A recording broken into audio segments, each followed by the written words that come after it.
sesión más de Nefroperenar, la última, como dice el título, la última antes de la Navidad, y parece que a ver si nos llevamos el gordo. Humberto Rojas, presidente del Hospital General de Valencia, nos contará si es así. Muchas gracias por estar todo aquí y paso la palabra a Humberto.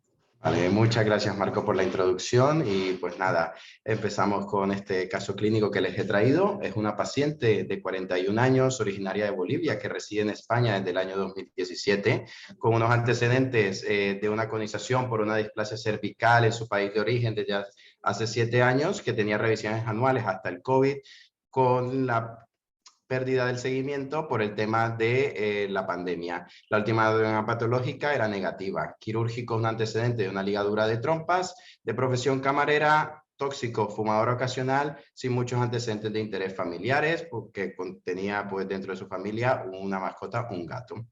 Resulta que la paciente, y el título lo da este hallazgo, que empieza con edemas un 24 de diciembre, con un aumento de peso. Solicita por el aumento de peso y de edema una valoración por el médico de atención primaria que le pide una analítica. Al verla tras la valoración con la analítica control, sospecha la presencia de un angioedema por el empeoramiento del edema y la hinchazón que ya se hacía facial, para urgencias bajo la sospecha de un angioedema, que manejan con dosis bajas de corticoides, una pota corta, antihistamínicos, y al ver que tiene una proteinuria de 4 cruces con una función renal, se decide remitir a nefrología.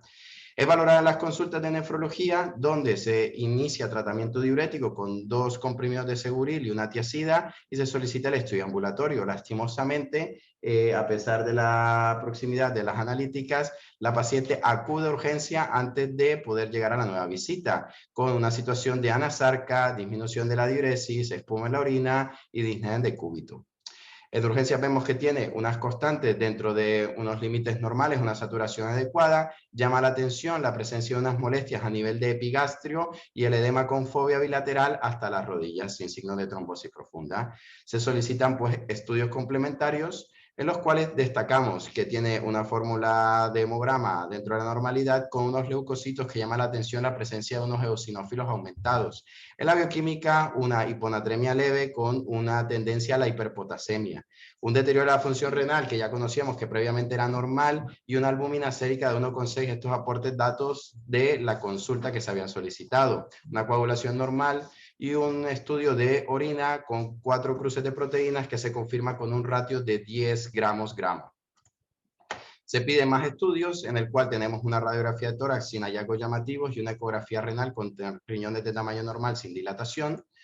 Y ante lo que nos enfrentamos, un síndrome nefrótico, a estudio, pongo diferentes pautas de tratamiento, tanto de la restricción hídrica, así qué dieta debe llevar, qué tratamiento diurético se aconseja y qué tratamiento debe llevar para la profilaxis de la trombosis. Son varias preguntas, son una pregunta con diferentes respuestas, todas ellas tienen alguna errata, pero la idea era pensar un poco, y lo que les he traído un poco para refrescar, según las guías que digo, el tema de las recomendaciones que hay. Principalmente se le daría una dieta con restricción de sodio para evitar la retención hidrosalina. El tema de la restricción hídrica se debería revalorar en función del estado de volumen intravascular de la persona. El tratamiento con diuréticos de asa asociado a otro tipo de diurético, sea tiacídico o ahorrador de potasio. Con respecto a la albúmina, la recomendación, un poco de controversias, sería administrar por debajo de valores de 2 gramos de albúmina para forzar la diuresis. La vida media la alcanza entre 30 y 60, pero al tener una albuminuria significativa se recomienda la administración de Seguril acompañado de la albúmina en el mismo momento. Con respecto a los YCARA2 y al tratamiento antiproteinúrico, recomiendan utilizarlo a la dosis máxima tolerada, ya esto lo sabemos, no parar a pesar de que haya un leve incremento de creatinina, salvo que haya un empeoramiento franco de la función renal con una hiperpotasemia refractaria. Con respecto a la anticoagulación, tenemos los dos márgenes. Si tenemos ya una trombosis venosa, arterial, una embolia pulmonar, está claro que debemos anticoagular. La mayoría de estos pacientes deben llevar una anticoagulación profiláctica, y existe un margen que está justo en el medio aquí, que son aquellos que deben llevar anticoagulación profiláctica a dosis plenas. Serían aquellas personas con albúmina sérica menor de 2 y que cumplan alguna de los siguientes: un ratio de proteinuria mayor de 10 gramos al día, un índice de masa corporal, alguna alteración genética que predisponga a tromboembolismo, cirugías recientes o insuficiencia cardíaca con clasificación 3-4. Normalmente utilizamos heparina, también se puede utilizar la warfarina con los limitantes que tiene de la interacción con otros medicamentos, la necesidad de alcanzar niveles, y también se ha planteado la posibilidad de utilizar nuevos anticoagulantes orales. No están estudios sistematizados para evaluar la eficacia y seguridad. El problema principal es que estos fármacos van unidos a la albúmina, que es la que se encuentra disminuida y alterando la vida media. Tenemos que la apixaban y el rivaroxaban tienen una unión por encima del 90%, mientras que el edoxaban del 55%. No hay estudios aleatorizados que valoren la seguridad, pero sí hay series de casos que hablan de una adecuada eficacia y prevención de eventos trombóticos sin aumentar el riesgo de sangrado. Es valorar el riesgo-beneficio con los scores pertinentes para ver si la anticoagulación previene el suficiente beneficio versus la presencia de algún tipo de sangrado. Pero bueno, la paciente finalmente ingresa con nosotros, iniciamos tratamiento depletivo, ARA2, albúmina, y le solicitamos un estudio de autoinmunidad en el cual llama la atención la presencia de una inmunoglobulina E elevada con ANAS, ANCAS, inmunofluorescencia negativa, un antifosfolipasa 2 negativo, y sumado a eso, ya ingresada la paciente nos cuenta algo de disfagia, y eso sumado a la eosinofilia nos mosquea un poco. Solicitamos una valoración por los otorrinos que con una fibroscopia descartan ausencia de lesiones, y pedimos estudios serológico y microbiológico con parasitogenesis en 3 muestras separadas que fueron negativos en todas las tomas, virus y bacterias genesis negativas y la serología negativa también, virus C, virus B, VIH y el interferón. Se solicita un TAC-TAP en el cual evidenciamos un derrame pleural, predominantemente más izquierdo, sin hallazgo de lesiones neoplásicas o hallazgo de malignidad. Por tanto, ante los hallazgos que tenemos, se plantea la realización de una biopsia renal un día jueves, ¿vale? Y sin ninguna incidencia se extraen 2 cilindros con un total de 25 glomérulos, muy rentable. El día lunes tenemos el primer informe verbal en el cual nos hablan de una proliferación celular mesangial con edema y congestión glomerular, unos glomérulos conservados, sin semiluna, sin esclerosis y sin presencia de inmunofluorescencia de ningún tipo. La paciente, continuamos con ella ingresada y mantiene una diuresis en torno a 800, 900 al día. Clínicamente, respiratoriamente está bien, persiste con los edemas, con fobia hasta rodillas y ya en zonas de declive. Y vemos que mantiene una creatinina en torno a 2, bastante estable, pero la proteinuria sigue creciendo de manera exponencial hasta llegar a 33 gramos. Vemos que la eosinofilia fluctúa un poco en los controles evolutivos, alcanzando al día que teníamos el reporte de la biopsia unos valores de en torno a 7, que habían bajado un poco. Entonces, ante un síndrome nefrótico que ya con la biopsia preliminar nos planteamos diferentes preguntas. ¿Y qué tipo de tratamiento utilizaríamos? Pensamos que podría ser una membranosa, iniciaríamos tratamiento con ciclofosfamida o corticoides. Una glomerulonefritis por cambios mínimos e iniciaríamos corticoides. Se planteó la posibilidad de una enfermedad de Kimura e iniciar tratamiento con corticoides. En el caso de no saber lo que tenemos, igual iniciaríamos corticoides o no estábamos conforme y volveríamos a reevaluar el caso antes de empezar tratamiento inmunosupresor, que fue lo que hicimos realmente al final. Pedimos una nueva revisión ginecológica. En la exploración no se vieron ningún tipo de hallazgos ni patología ginecológica tumoral, y ante el planteamiento del síndrome de Kimura se pidió una ecografía de cuello para ver un síndrome linfadenopático que descartó afectación ganglionar. Esto es una diapositiva que compara la presencia del angiolinfoma hiperplásico con eosinofilia y el síndrome de Kimura, que el síndrome de Kimura es una enfermedad rara, crónica, inflamatoria, no tiene una causa etiológica conocida, pero que se caracteriza por linfadenopatía regional de cabeza y cuello, eosinofilia, hiper-IgE, características que tenía nuestra paciente, y que las manifestaciones son principalmente cutáneas, pero puede haber una presentación en torno a un 20% de los pacientes que desarrollan afectación renal, ya sea por cambios mínimos, una proliferativa mesangial o una membranosa, y de este un 12 a 16% presentan un síndrome nefrótico. No hay consenso realmente para el tratamiento del síndrome de Kimura sin la etiología clara. Cuando es una enfermedad local, se opta por tratamiento quirúrgico más o menos radioterapia, y si hay una afectación generalizada o renal, se decide tratamiento inmunosupresor. En la mayoría de casos se utilizan corticoides, tanto como vemos que para el Kimura como lo que coloco en la Ascadigo de los cambios mínimos, ambas llevan tratamiento por corticoides. Por tanto, se consideró como diagnóstico una enfermedad de Kimura y se inició dosis de corticoides a miligramos kilo, alcanzando la dosis de 80 miligramos el día 10 de febrero. Vemos que tiene unos eosinófilos ya del 10,7% y una IgE que sigue aumentada, y tras la primera dosis vemos que reducen los porcentajes de eosinófilos a casi el 0% y una leve reducción de la IgE. La paciente se mantiene con una diuresis en torno a 1000, mejora un poco el edema, se pasa a los corticoides a vía oral y se decide dar de alta y ver en consultas externas. Vemos en la consulta externa del 19 que tiene una mejoría de la función renal, menos edemas, reducción de la proteinuria de 33 a 11 gramos, una ligera leucocitosis sin clínica infecciosa. Por lo tanto, continuamos tratamiento con los corticoides de vía oral pensando que todo va bien, pero realmente no iba tan bien. La paciente, entre medias, presenta un cuadro de 4 días de dolor abdominal con distensión, vómitos, diarrea sin productos patológicos, afebril, y a la exploración llama la atención dolor a la palpación difusa en epigastrio con defensa voluntaria y aparición de lesiones cutáneas preoriginosas. En la fórmula leucocitaria ahora vemos que tiene una leucocitosis importante a expensas de neutrófilos, y la eosinofilia no parece haber cambios significativos con respecto a lo que conocíamos previamente. Se solicita un TAC abdominopélvico en el que vemos aumento del derrame pleural con atelectasia pasiva y un engrosamiento difuso de las asas de intestino delgado y de colon derecho, que sugieren valorar etiología infecciosa. Se ve el resultado analítico de la bioquímica con una función renal algo mejor, en unos iones en rango, una amilasa normal, y se solicita valoración por unidad de enfermedades infecciosas de nuestro hospital, presentando como diagnóstico una enteritis colitis de causa infecciosa en una paciente inmunosuprimida. Siendo ella de naturaleza boliviana, originaria de su país, se solicita una serología urgente de estrongiloides y de enfermedad de Chagas, que tenemos un Trypanosoma cruzi negativo, pero un Aspergillosis estercolaris con IgG positiva, y se sospecha de una hiperinfección por estrongiloides. Se ingresa a cargo de infecciosas, se reduce la dosis de corticoides y se inicia tratamiento empírico con piptazo, se introduce tratamiento para la estrongiloides con ivermectina y albendazol, y vemos que reaparece la presencia de eosinófilos.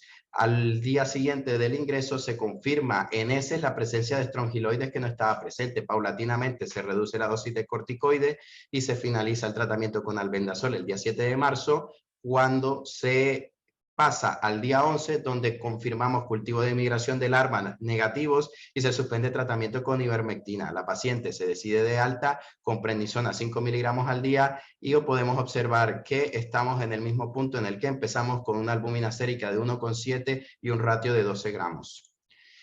Tenemos que la infección por estrongiloides tiene unas manifestaciones clínicas muy variables. El ciclo normal de esta parasitosis es la presencia de larvas que en medio físico se encuentran en aguas o tierra húmedas, se reproducen y producen la larva rhabditiforme, que madura a la filiforme y entra por contacto con la piel, pasa a torrente sanguíneo, llega a nivel de los capilares pulmonares, sale a la orofaringe, es deglutida y se establece a nivel del intestino. En el adulto, en la forma adulta, empieza a producir los huevos que perpetuarán el ciclo, y en el caso de que la paciente o el paciente se encuentre inmunosuprimido, puede presentar una autoinfección, que es lo que se ve en este pedazo de la gráfica, y suele estar con afectación general, porque los mismos parásitos entran en los vasos sanguíneos a partir del intestino y perpetúan el ciclo, aumentando la concentración.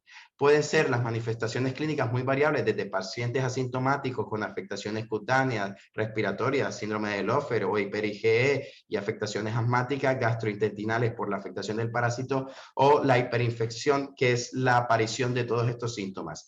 Esta última tiene una mortalidad de en torno al 70 a 90% de los casos. El diagnóstico de estas infecciones crónicas es muy difícil. La presencia de las manifestaciones, que pueden ser muy variables, nos deben hacer sospechar si la aparición de alguna con eosinofilia y un antecedente epidemiológico, solicitar estudios de confirmación. La solicitud de estudios de heces tiene baja rentabilidad, la serología tiene baja especificidad si la comparamos con otra filariasis, y la PCR no está ampliamente extendida. En nuestro caso, las pruebas en heces fueron negativas en un inicio, pero al encontrarse con la inmunosupresión y la hiperinfestación, la rentabilidad en heces aumenta significativamente, y por eso fue posible el aislamiento en este punto. Existe una relación directa entre estrongiloides y síndrome nefrótico. Hay diferentes reportes de casos en el cual, sobre todo en el sureste asiático, se identificaba un síndrome nefrótico tratado con corticoides y que posteriormente desarrollaba una hiperinfestación que puede conducir a una mortalidad significativa, y el estudio de las diferentes patologías pues los iba asociando, inclusive casos de síndrome nefróticos asociados a las estrongiloides que tras tratamiento antihelmítico mejoraba. Tenemos que en las CADIGO, antes de iniciar su inmunosupresión, se hace un screening de patologías infecciosas y ponen el estrongiloide de acuerdo al punto geográfico y a la epidemiología a la par del virus de la inmunodeficiencia, virus C, virus B y de la tuberculosis.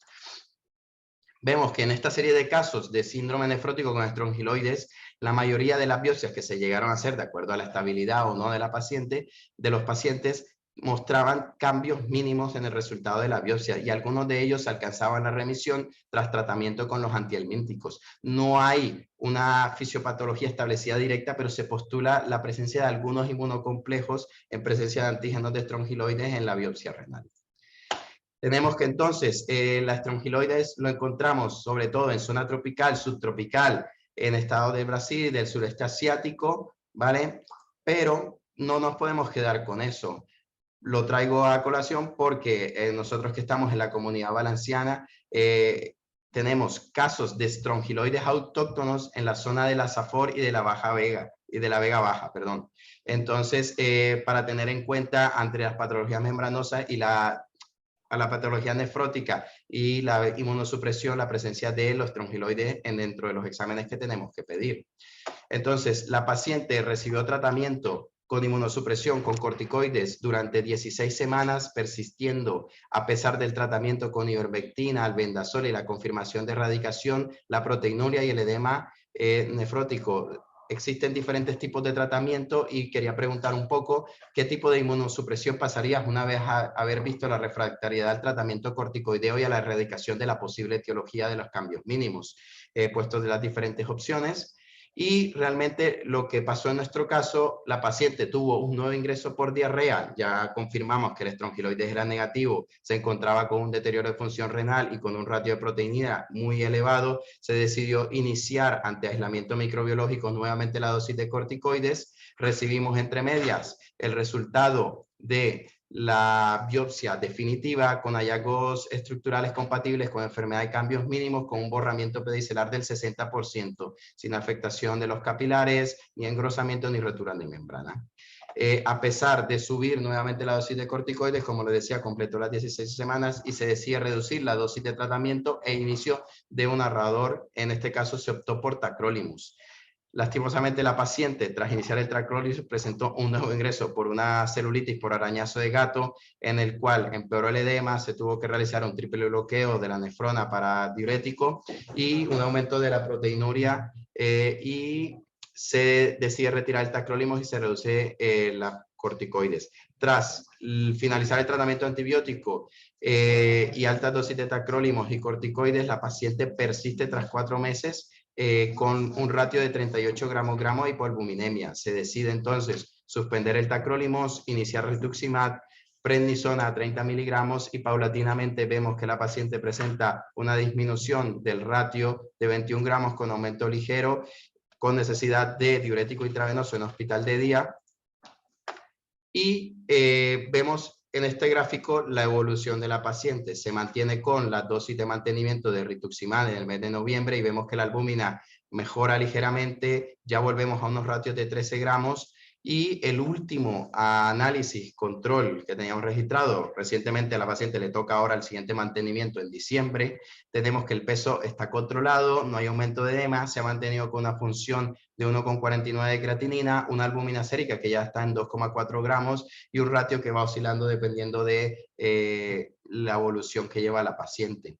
Estamos a la espera de ver cómo va nuestra paciente ahora en diciembre y este es el caso que quería contarles. Muchas gracias.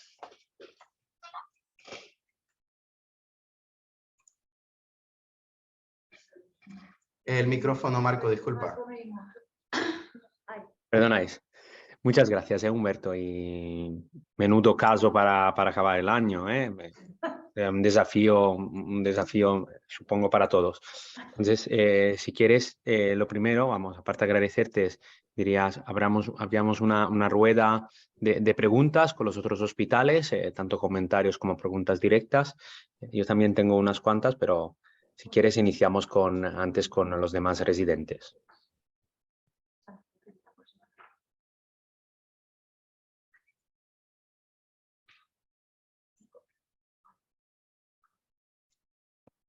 ¿Alguien quiere intervenir?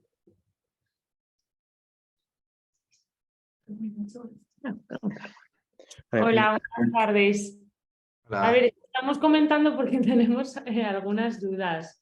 Puedes preguntarte, porque... Ah, vale, ahora vemos la cámara, vale, En perfecto. principio, parásitos en heces, imagino que al ingreso no se pediría, ¿no? Sí se pidieron y fueron negativos las 3 muestras. Ah, vale. Y luego, ¿teníamos serología positiva para IgG? ¿Era? Sí, de estrongiloides. Vale. ¿Y por qué luego, me imagino que tras el tratamiento, por qué seguía esa proteinuria y al final, quiero decir, qué explicación un poco le disteis a tener que recurrir al rituximab y luego cómo el rituximab, ¿no?, nos fue solucionando ese problema? ¿Cuál es el mecanismo un poco fisiológico o fisiopatológico que os planteasteis con esto? A ver, realmente cuando vimos la sinofilia se pidieron los parásitos geneses que fueron negativos al comienzo, no se pidió la serología, no lo teníamos contemplado en ese momento, finalmente fue cuando tiene la complicación y solicitamos la serología con alta tipificación que nos sugirió los estrongiloides.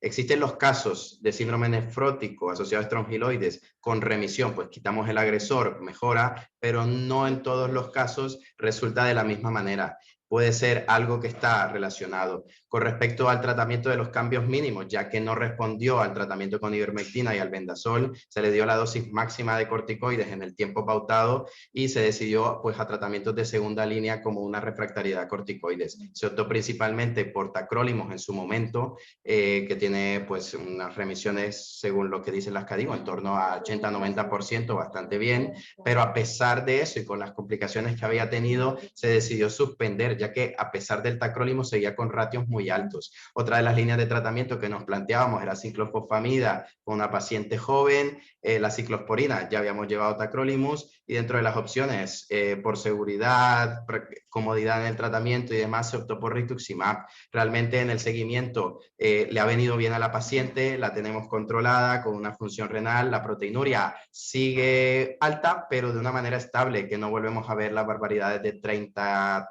y tantos gramos de proteinuria. Y de momento tiene el mantenimiento con nosotros dentro de poco y a ver cómo sigue. Vale. Curioso, ¿eh? Un caso chulo, la verdad. Sí, un desafío. Yo sí, mientras los demás se motivan, me gustaría hacer una pregunta, porque tú que has revisado un poco lo que es la literatura, efectivamente, normalmente has dicho que estos casos suelen mejorar con la remisión del patógeno, o sea, con lo que es el control del parásita. Mi pregunta es, teniendo en cuenta, porque es verdad que ha ido algo mejor que rituximab, pero estamos hablando también, aún sigue una situación de hipoalbuminemia y con una proteinuria muy llamativa, ¿deberíamos plantearnos que de base esta señora tuviera, por ejemplo, una policitopatía de base genética y que simplemente la infección haya sido el trigger. Lo digo porque en los casos que tú has revisado es esperable que los pacientes que no responden a tratamiento antibiótico o antiparasitario en este caso tengan tanta proteinuria, tanta polvominemia. Podría ser me pregunta, un combinado, o sea, un paciente mejor tiene un trastorno genético que no ha dado la luz hasta ahora, ha hecho la infección y ha hecho que se desencadenara a todos. No sé, como está Miguel también, Miguel Perdiguero, mejor puede, no sé si puede tener él también dilucidar algo. A ver, de los casos que se han visto, de biopsia solo he visto un total de 7, porque como había dicho anteriormente, la mortalidad era muy alta y no está muy dilucidado todo lo demás. En torno al 40-50% de los casos, de los 7, o sea, 3, 4, remitía el síndrome nefrótico, pero había un porcentaje que se mantenía y se trataba tal cual como unos cambios mínimos que había. Es interesante el planteamiento de que tenga alguna podocitopatía y que haya sido el trigger tal cual lo planteas, pero realmente estudios genéticos no le hemos realizado a la paciente, pero sería un planteamiento interesante. De momento lo podríamos valorar.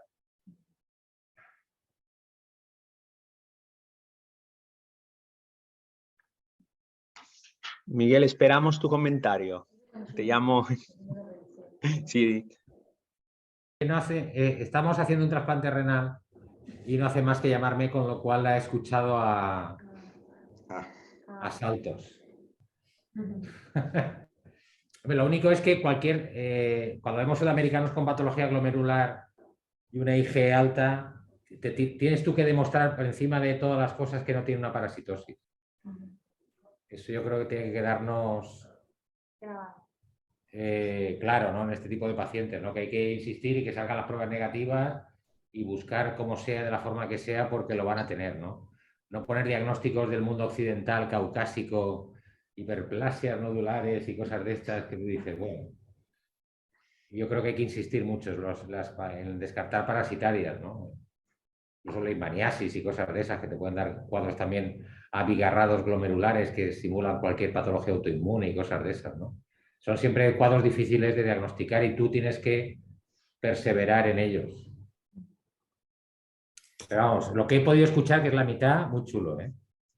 Muchas gracias. Nada, comentar un poquito la experiencia que hemos tenido ya con esta paciente y contándolo un poco con los compañeros de enfermedades infecciosas, que en el caso de estrongiloides, una prueba en heces no te da el rendimiento y a pesar de tener una IgG alta, bueno, si la tienes alta, pues das tratamiento como tal, así no tengas el aislamiento. Si tienes una IgG débil, se recomendaría hacer el tratamiento o la identificación con una PCR de estrongiloides para ir al tratamiento dirigido, porque generalmente no dan la cara hasta que tienes una hiperinfestación con una carga parasitaria importante. Y si es cierto, hay que estar muy al pendiente porque es muy llamativo esa eosinofilia, ese IgG, que intentamos descartarlo microbiológicamente inicialmente y no lo detectamos. Debemos ser más incisivos en ese punto y ya la experiencia la hemos aprendido.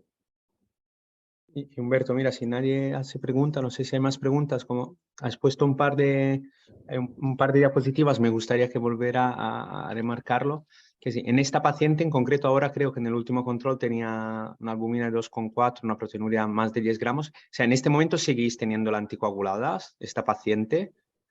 En este momento no va anticoagulada como tal, ¿vale? Porque anticoagulación, como habíamos definido, con esta proteinuria masiva con albúmina por debajo de 2, sí la tendríamos anticoagulada. En este punto y actualmente no lo está.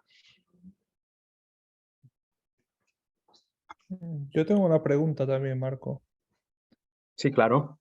Nada, me ha gustado mucho el caso, la verdad.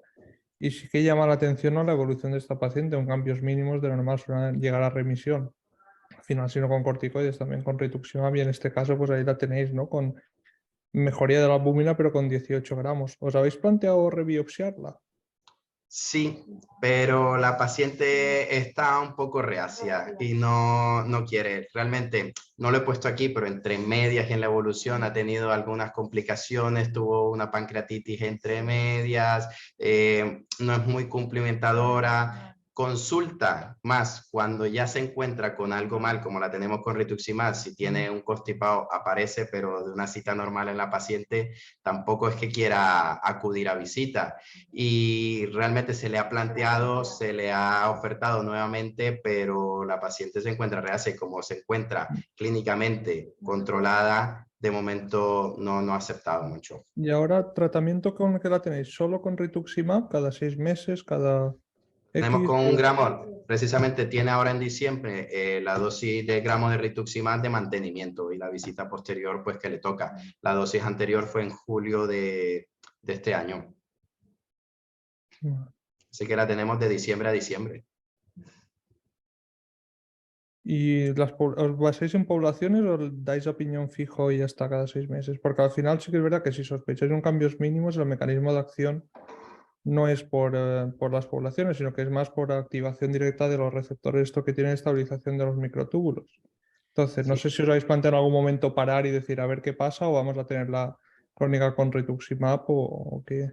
De momento hemos hecho la inducción, hemos hecho un mantenimiento en julio, le toca el siguiente, la paciente no se quiere biopsiar, poblaciones linfocitarias sí le pedimos porque de todas maneras tenemos que estar al pendiente y realmente vamos a ver hacia dónde vamos en el horizonte porque sigue llamando la atención tanta proteinuria a pesar de haber corregido un poco el tema de la albúmina y la creatinina. Pero sí, estamos un poco en vilo con ella a ver qué planteamiento y qué opciones podemos ofertarle. Es complejo, es complejo. Es difícil.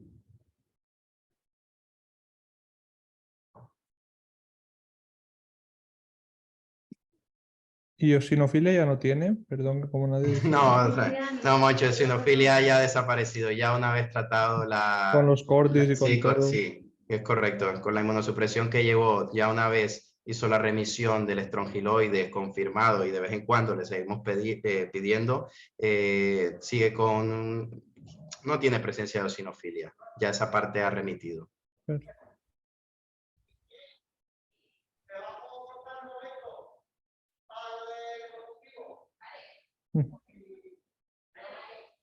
Marco el micrófono. No sé si hay más preguntas de los demás compañeros. Yo creo que has presentado un caso que es tan complejo, ¿no? Que tampoco cuesta un poco después interaccionar, porque efectivamente es un poco al extremo, ¿no? Yo creo que habéis... Efectivamente, me gustaría un poco resumen que un poco también lo que decía Perdiguera, a lo mejor deberíamos ser un poco más proactivos cuando tenemos una eosinofilia, intentar ir más allá de lo que son las pruebas básicas, porque como has bien explicado, lo que puede ser la sensibilidad es muy baja, por lo cual a veces hay que insistir si tenemos esta sospecha, decir, esta eosinofilia no me cuadra, ahí tiene que haber algo, intentamos buscar, también teniendo en cuenta un poco el origen de la paciente en concreto, ¿no? Sabemos en Bolivia efectivamente el Chagas, los trangiloides es muy prevalente. Y un poco el repaso lo decía del tratamiento del síndrome nefrótico, ¿no? Más allá del tratamiento intentamos cumplir con lo que es... a lo mejor hay una pregunta más, ahora veremos si la escriben por chat, pero un poco resumiendo lo que es el tratamiento de base, ¿no? Intentar maximizar y llegar a 2, intentamos no olvidarnos de esto, lo que es el tratamiento anticoagulante profiláctico para evitar complicaciones si es una hipoalbuminemia muy marcada. Y la dieta, ¿no? También dieta baja en sal. Esto que a veces siempre nos olvidamos de lo más sencillo, ¿no? Y si no hay más preguntas, no sé si queréis añadir algo más. Y si no, os dejo, os saludo y simplemente os deseo felices vacaciones. Y como sabéis, ya la próxima sesión será en enero. Muchas gracias a todos. Imagino que nadie quiera Yo sí que comentar quería algo hacer una más. pregunta. Es que igual lo habéis comentado y es una pregunta un poco tonta tal vez. Es por la IgE que estaba elevada. Es que tal vez lo he escuchado un poco a medias. Entonces, ¿esto tendría sentido también o tendría algún papel volver a pedir la IgE para ver si ha disminuido o si ha aumentado más o si está estable? O realmente, es que no sé si es importante o no, porque la verdad que no tengo mucha idea sobre la IgE. El último control que tenemos de la IgE es del mes de agosto, si no estoy mal, que ya estaba en valores normales. Estaba pues exacerbada por el tema del estrongiloides junto con la eosinofilia. Una vez ambos procesos remitieron con el tratamiento de lo mismo. Ahora mismo la IgE es normal. Creo que la última es de agosto y no había ninguna variación, María. O sea, la IgE ha sido más como para orientar el diagnóstico como algo parasitario más que como la propia enfermedad de Kimura. Vale, Correcto. Vale, gracias. Perfecto. Muchas gracias a todos. Un saludo.